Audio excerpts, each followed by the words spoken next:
नमस्कार मित्रांनो, साई प्रभा या चॅनलमध्ये आपलं स्वागत आहे। मित्रांनो, आज आपण श्री नवनाथ कथासार या अध्यायाचा पुढील अध्याय घ्यायचा अगोदर आपण जाणून घेऊया की श्री नवनाथ कथासार ही पोथी वाचल्याने त्यापासून आपल्याला काय फायदा आहे आणि त्याचं महत्त्व काय आहे। ही पोथी फक्त वाचल्याने नाही तर ऐकल्याने सुद्धा याचा तेवढाच फायदा होतो। तर मित्रांनो, श्री नवनाथ कथासार या ग्रंथात एकूण 40 अध्याय आहेत। यातील प्रत्येक अध्याय एका विशिष्ट फलप्राप्तीसाठी आहे। ते या ग्रंथाच्या 40व्या अध्यायात सांगितलेले आहे। पूर्ण श्रद्धेने व भक्तिभावाने संकल्प करून तसेच नवनाथांना शरण जाऊन केलेलं पठणाचे किंवा श्रवणाचे दिव्य अनुभव निश्चित येतात। मित्रांनो, पितृदोष, वास्तुदोष व घरातील मतभेद या गोष्टींमुळे आज आपण प्रत्येकजण मानसिक अशांतता अनुभवतो। प्रत्येकाला काही ना काही समस्येने घेरलेले आहेच आणि प्रत्येकजण त्रस्त आहे। अशा असंख्य गोष्टीच्या त्रासातून मुक्त होण्यासाठी अध्यात्मशास्त्र व नाथ संप्रदायामध्ये यावर एक प्रभावी आध्यात्मिक उपासना सांगितली आहे। ते म्हणजे श्री नवनाथ कथासार या ग्रंथाचे वाचन किंवा श्रवण। घरामध्ये श्री नवनाथ कथासार वाचनाने व फक्त श्रवण केल्याने सुद्धा एक आगळा वेगळा आनंद, चैतन्य व प्रसन्नता निर्माण होते। विशिष्ट समस्यांवर जसे नोकरी, व्यवसाय, विवाह, शिक्षण, आरोग्य यामध्ये येत असणाऱ्या अडचणींवर संकल्पयुक्त श्री नवनाथ कथासार वाचन व श्रवण केल्यास हमखास अनुभव येतो। तर मित्रांनो, आपल्याला वाचायला वेळ नसेल तर फक्त रोज ऐकले तरी पारायण केल्याचेच फळ मिळते। तर मित्रांनो, सुरू करूया पुढील अध्याय। अध्याय 23। मच्छिंद्रनाथास सोन्याच्या विटेचा मोह, समाराधना, गहिनीनाथास गोरक्षाचा उपदेश। मच्छिंद्र व गोरक्षनाथ सौराष्ट्र गावाहून निघाले। ते मार्गक्रमित तेलंगणात गेले। तेथे त्यांनी गोदेचे संगमी स्नान करून श्री शिवाचे पूजन केले। पुढे औंढ्या नागनाथ, परळी वैजनाथ आदी करून तीर्थ केल्यावर महारण्यात गर्भागिरी पर्वतावर ते वाल्मिकी ऋषींचे स्थान आहे तेथे ते आले। ते अरण्य महाभयंकर, वाट देखील धड उमगेना अशा त्या घोर अरण्यातून प्रवास करण्याचा प्रसंग आल्यामुळे मच्छिंद्रनाथ भिवून गेला। त्याचे कारण असे होते की श्रीराज्यातून निघताना त्यास मैनाकिनी राणीने जी सोन्याची वीट दिली होती ती कोणास न समजू देता त्याने झोळीत ठेवली होती। ती वीट चोर नेतील या धास्तीने त्याच्या जीवात जीव नव्हता। ही सर्व भीती गोरक्षनाथाच्या लोभाबद्दल परीक्षा पाहण्यासाठीच होती, नाहीतर मच्छिंद्रनाथास भीती कशाची असणार। तो मार्गात चालत असता गोरक्षास विचारी की ह्या घोर अरण्यात चोरांची भीती तर नाही ना। हे ऐकून गुरुला चोराचे भय कशासाठी असावे ही कल्पना गोरक्षनाथाच्या मनात उत्पन्न झाली। गुरुजवळ काहीतरी वित्त असले पाहिजे व ते चोर लुटून नेतील ही भीती त्यांना आहे असा त्याने तर्क केला व ते भय निरसन होण्याचा उपाय योजावा असा मनात विचार करून तो काही उत्तर न देता तसाच मुकाट्याने चालत होता। इतक्यात त्यास एक पाण्याचे ठिकाण लागले। तेथे मच्छिंद्रनाथाने गोरक्षास अंमळ थांबावयास सांगितले व आपली झोळी त्याच्याजवळ देऊन तो शौचास गेला। तेव्हा गोरक्षनाथाने गुरुच्या झोळीत पाहिले तो सोन्याची वीट दिसली। तेव्हा हेच भीतीचे मूळ असे जाणून त्याने ती वीट फेकून देऊन तितक्याच वजनाचा एक दगड तीत भरून ठेवला व आपण चालू लागला। मच्छिंद्रनाथही मागून तातडीने शौचावून आल्यानंतर चालू लागला। गोरक्ष बराच लांब गेल्यावर गुरु मागून येत होता। त्याची वाट पाहत विसावा घेत बसला।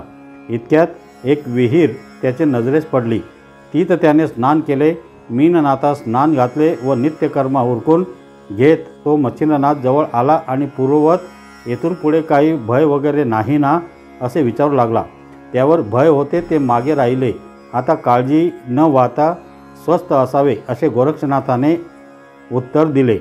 अशा उडवडीच्या गोष्टी जेव्हा गोरख सांगू लागला तेव्हा मच्छिंद्रनाथ चकित झाला। मग त्याने आपणास वीट मिळाल्याची हकीकत सांगितली व तिला कोणी चोरटे येऊन लुटून नेतील ही मोठी मला धास्ती आहे म्हणून बोलला। ते ऐकून गोरक्ष म्हणाला, अशाश्वत वित्त आता आपल्याजवळ नाही म्हणून भय देखील नाही। हे ऐकून काहीतरी दगा झाल्याची कल्पना मच्छिंद्रनाथाच्या मनात उद्भवली व त्यास तळमळ लागली तेव्हा गोरक्षाने मच्छिंद्रनाथाचा हात धरला आणि उभयतांनी आपापल्या जोळ्या घेऊन पर्वतावर जाण्याची तयारी केली. निघण्यापूर्वी जोळी तपासता जोळीत वीट नाही असे पाहून मच्छिंद्र गोरक्षास पुष्कळ टाकून बोलला व रडून त्याने एकच गोंधळ केला. त्या दुःखाने तो गडबडा लोळू लागला व मोठमोठ्याने रडून पिशाच्यासारखा चौफेर फिरू लागला. त्याने गोरक्षास नाही नाही ते बोलून शेवटी निघून जा, तोंड दाखवू नको इतके सुद्धा सांगितले. मच्छिंद्रनाथाचे ते काळजास जोमणारे शब्द ऐकून देखील गोरक्ष उगाच राहिला व त्याचा हात धरून त्यास पर्वत शिखरावर घेऊन गेला. जाताना पर्वतावर गोरक्षाने सिद्ध योग मंत्र जपून लघवी केली, त्यामुळे तो सर्व पर्वत सुवर्णमय होऊन गेला. मग लागेल तितके सुवर्ण नेण्यास त्याने गुरुस विनंती केली. ते अघटित कृत्य पाहून त्याने गोरक्षाची वाहवा करून त्यास शाबासकी दिली आणि त्यास आलिंगन देऊन पोटाशी धरून म्हटले, बाळा गोरक्षा, तुझ्यासारखा परीस सोडून सोन्याला घेऊन काय करू. अशा प्रकारच्या अनेक उपमा देऊन मच्छिंद्रनाथाने त्याची पुष्कळ वाखाणणी केली. गोरक्षाने गुरुच्या बोलण्याचा तो जोग पाहिला तेव्हा आजपर्यंत सुवर्णाची वीट कोणत्या कारणास्तव जपून ठेवली होती ते मला सांगावे असा त्याने आग्रह धरला. तेव्हा मच्छिंद्रनाथ म्हणाला की माझ्या मनात अशी इच्छा होती की आपल्या देशी गेल्यावर साधू संतांची पूजा करून एक मोठी समाराधना घालावी. ते ऐकून तुमचा हा हेतू मी पुरवितो म्हणून गोरक्षाने त्यास सांगितले. मग गोरक्षाने गंधर्वास्त्र मंत्र म्हणून भस्माची एक चिमटी स्वर्गाकडे फेकली. त्याबरोबर चित्रसेन गंधर्व येऊन नाथास वंदन करून काय आज्ञा आहे म्हणून विचारू लागला.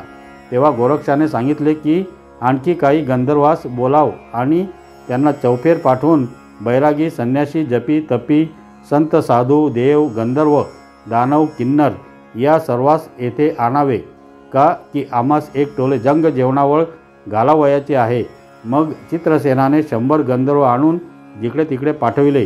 ते गंधर्व पुष्कळास आमंत्रण करून त्यास घेऊन आले.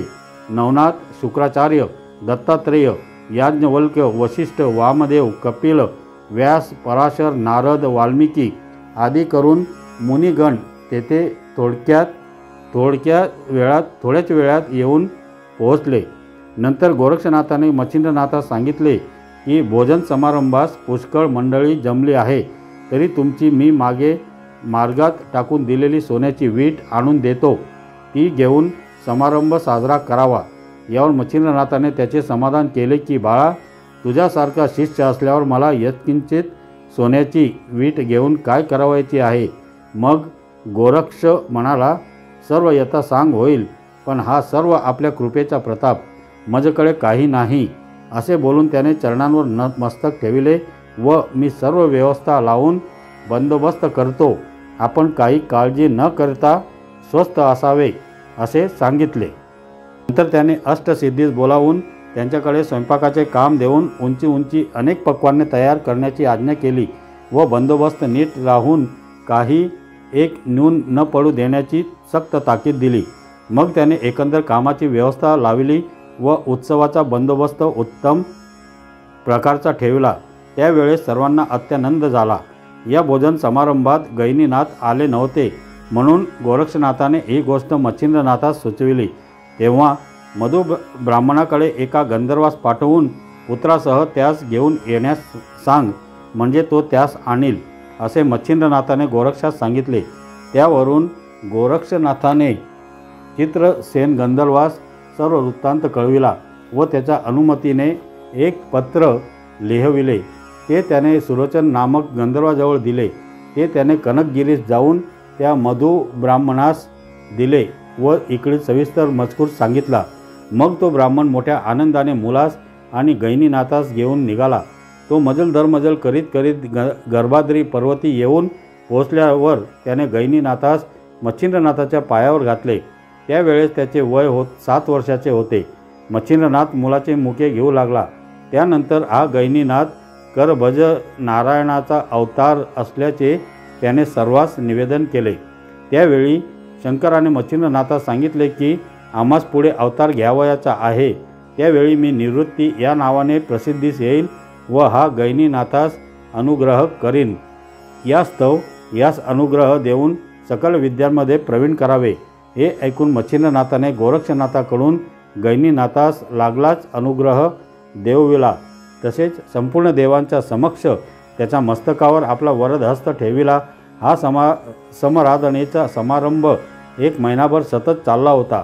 मग गोरक्षाने कुबेरास सांगितले की तू हा सुवर्णाचा पर्वत घेऊन जा आणि याचा मोबदला आम्हास अमोल वस्त्रे भूषणे दे, म्हणजे ती सर्व मंडळीस देऊन रवाना करता येईल. हे भाषण ऐकून कुबेराने येथील धन येथेच राहू असू द्या, आज्ञा कराल त्याप्रमाणे वस्त्रालंकार मी घेऊन येतो. मग त्याने वस्त्रांची दिंडे व तऱ्हेतऱ्हेचे पुष्कळ अलंकार आणून दिले. ती वस्त्रे भूषणे सर्वांना दिली. याचकांना द्रव्य देऊन त्या सर्वांच्या इच्छा तृप्त केल्या व मोठ्या सन्मानाने सर्वांची रवानगी करून दिली. समारंभ झाल्यावर उपरीक्ष वसू समागमे मीननाथास सिंहलद्वीपास त्याच्या तिलोत्तमा मातोश्रीकडे पाठवून दिले. त्याने मीननाथास तिलोत्तमेच्या स्वाधीन केले व मच्छिंद्रनाथाचा सारा वृत्तांत तिला सांगितला. तेव्हा मच्छिंद्रनाथाच्या भेटीची निराशा झाल्यामुळे तिच्या डोळ्यात पाणी आले. ते पाहून एक वेळ तुला मच्छिंद्रनाथ भेटेल, तू काही चिंता करू नको, असे सांगून उपरीक्ष वसू आपल्या स्थानी गेला. मग ती मुलावर प्रीती करून आनंदाने राहिली. इकडे गर्भाद्री पर्वतावर गैनीनाथास अभ्यास करविण्याकरिता गोरक्ष व मच्छिंद्रनाथ राहिले. उमाकांतही तेथेच होते. त्या सुवर्ण पर्वतावर अदृश्यास्त्राची योजना करून कुबेर आपल्या स्थानी गेला. अदृश्यास्त्राच्या योगाने सुवर्णाचा वर्ण झाकून गेला, परंतु त्या पर्वतावर शंकर राहिले. ते अद्यापि तेथेच आहेत. त्यास म्हातारदेव असे म्हणतात. त्याच्या पश्चिमेस कानिफनाथ राहिला. त्याने त्या गावाचे नाव मढी असे ठेविले. त्याच्या दक्षिणेस मच्छिंद्रनाथाने वस्ती स्थान केले. त्याच्या पूर्वेस जालंधरनाथ राहिला. त्याच पर्वताच्या पलीकडे वडवानळ गावी नागनाथाने वस्ती केली. विटे गावात रेवणसिद्ध राहिला. गर्भाद्री पर्वतावर वामतीर्थी गोरक्षनाथ राहिला. त्याने तेथेच गैनीनाथाकडून विद्याभ्यास करविला. 1 वर्षात तो सर्व विद्येत निपुण झाला. नंतर त्यास मधुब्राह्मणाकडे पाठवून दिले. पुढे त्या ठिकाणी बहुत दिवसपर्यंत राहून शके 1000 या वर्षी त्यांनी समाधी घेतल्या. कबरीच्या घाटाच्या समाधी बांधण्याचा मुख्य मुद्दा हाच होता की पुढे यवन राजाकडून उपद्रव होऊ नये. एकदा औरंगजेब बादशहाने या समाधी कोणाच्या आहेत म्हणून विचारल्यावरून लोकांनी त्यास सांगितले की तुमच्या पूर्वजांच्या आहेत. मठात कान्होबा, पर्वती मच्छिंद्र, त्याच्या पूर्वेस जालंधर, त्याच्या पलीकडे गैनीनाथ असे ऐकून त्याने ती नावे पालटून दुसरी ठेवली. ती अशी: जानपीर असे नाव जालंधरास दिले, गैरीपीर हे नाव गैनीनाथास दिले, मच्छिंद्राचे माया बाबलेन व कानिफाचे कान्होबा अशी नावे ठेवून तेथे यवन पुजारी ठेविले. कल्याण कलयुगी बाबा चैतन्य यांची समाधी होती, पण ते नाव बदलून राव वागशर असे नाव ठेविले. गोरक्ष आपल्या आश्रमी सटव्यास ठेवून तीर्थयात्रेस गेला. तर मित्रांनो, मच्छिंद्रनाथास सोन्याच्या विटेचा मोह, समाराधना, गैनीनाथास गोरक्षाचा उपदेश या नावाचा 23वा अध्याय येथे समाप्त झाला. श्री नवनाथ महाराज की जय.